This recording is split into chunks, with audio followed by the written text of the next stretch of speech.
Slip him behind the wheel.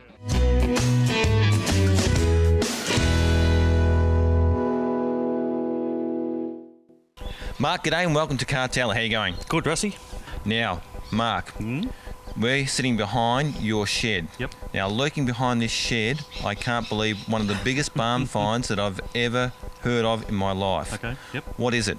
A HQ GTS3 4-door. Unbelievable. How long has it been sitting in there for? Probably the best part of 30 years. 30 years. Now, why has it been sitting for 30 years? I got lazy, basically. Didn't need it. Didn't need it? No. Had another car to drive, so it just sat there, unfortunately. All right. Now, let's go through the stages of when did you buy it and how old were you? 1975, late 75, probably October, November. Yeah. I was 17 years and 9 months. 17 years and 9 months. Yep. Viewers, he's brought a HQ 4-door 350 at the ripe old age of nearly under 18. Yep. Mate, and you used to drive to trade school? Yes, correct. Yep. Batman Automotive College. Fantastic. And actually, Batman are doing my Sandman. Oh, good. Big plug for them. Good. Now, what made you buy the 4-door in the first place? I liked the 2-door, but I was concerned about the door dropping and so forth. So a 4-door came along and I got it. So just lucky, I guess. All but right. 2-door would have been quite okay. I'm sure it would be. Back. Now, you had the car, you brought the car virtually brand new. It had been sitting in a dealership for a period of time. I believe so, yeah. You're the first person to register the car. Yep. You're driving it as a daily driver. Yep, every day. What happened then? Basically, I had some cylinder head problems with it, so I parked it. I had a company car, so I didn't need the car. So, Okay. Now, when it had cylinder head problems, what year was that? Would have been. It had 2 sets of cylinder head problems. One early, which I fixed, would have been about 78, 79. Yeah. And the second time around was about 83, 84. Right. So since 1984, this car's been sitting in this shed in suburban Melbourne, Correct. gathering dust. Yep, you're right. Right. And deteriorating. Now, deteriorating in what way? The garage was always moist, so hence you got rust and so forth on the vehicle. External panels had started to rust. Now, we've actually looked at the car just recently, like in the last couple of weeks. Yep.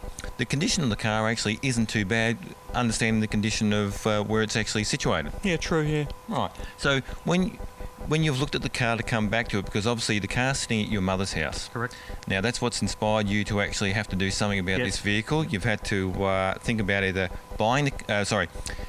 taking the car back to you where you normally live, or if not, restoring the car, or possibly even selling the car. I did end up selling it, yeah. It was a hard decision, but had to be made. It was a very hard decision because I suppose it's like a left hand because you've had the car for so long. Even though you haven't been driving it, this car has been... I know that you actually even dated your wife now in the car and used to drive around all the time. Correct, yep. First date. First date. Yep. A lot of history. A lot of history, yeah. So you've decided to sell the car. Yep. Because of circumstances as such. Has it been a very hard decision? It has been, yeah, very hard, but it had to be done. Now, you've taken quite a lot, I'll say a long period of time to come to that decision, and it's not something you should take lightly because it is a passion for you. It has something that has been a part of your life for many, many years. Yeah, you're right there. So it was hard to come up with that decision. Yeah. But I had to do it.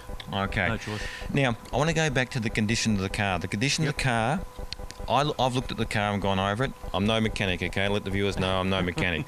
But the one thing that really got me was the interior of this car. It is just about pristine. You're right.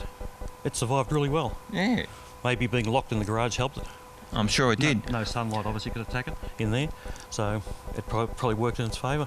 Well, it did, even though there was a cat paw. You could see little paw marks on the dust because it's got a lot of dust. You'll see in the footage, guys, all the footage of the dust and the cat paws and all the rest of it sitting over there.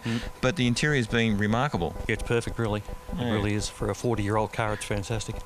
Now, body-wise, let's really talk about the body-wise, the condition of the car from the doors to the roof to the bonnet, the sills. Yeah, a bit of rust in the back quarter panel and the doors.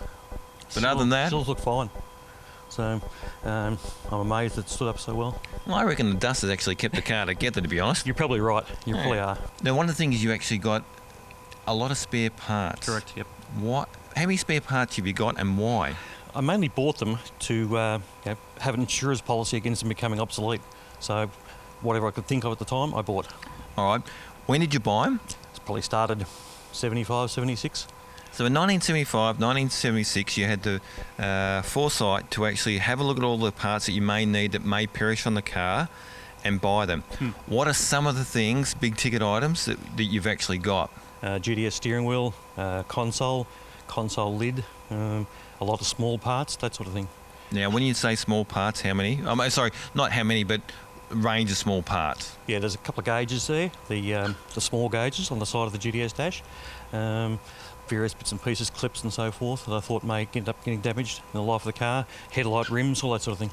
All right. Now, viewers at home, these are NOS, aren't they? Yes, for sure. Unbelievable. So we're talking about genuine steering wheel, we're talking about genuine dash, genuine gauges. People will kill for this, most of it. Yeah, probably, yeah. All right. Now, we're going to take a look at some of these spare parts. Yep. But those parts are actually being on-sold to the guys buying the four-door? Yep, certainly have. Right, so that's good in a way because obviously the parts, can go for anyone, but at the end of the day, they'll keep for the car that you've just recently sold. That was the whole idea, yeah. Yeah. Yep. All right, so we're going to take some footage of looking at the car. Yep. You've sold it on to a gentleman, Yep. More or less in a private auction. Basically, yep, it Yeah. was, yep. You haven't, in retrospect now, this car is highly desirable. Yep. I think, roughly speaking, that HQ four-door Monaro 350s, they're roughly only about 200 to 300 that were ever made. There wasn't many. I don't think there's that many surviving at this particular time. Nope. You've gone about it a lot different than what normal people would do. Normally people would probably either put it on an auction, Yep. or if not, put it on eBay Yep. or a car sales website to actually try and get maximum dollar. That's right. Now, you haven't done that. Why? Security of the car. I didn't want too many people looking at it and Yeah. knowing where it is. Otherwise, I might have lost it anyway. So I just restricted it to a couple of blokes, and that was it.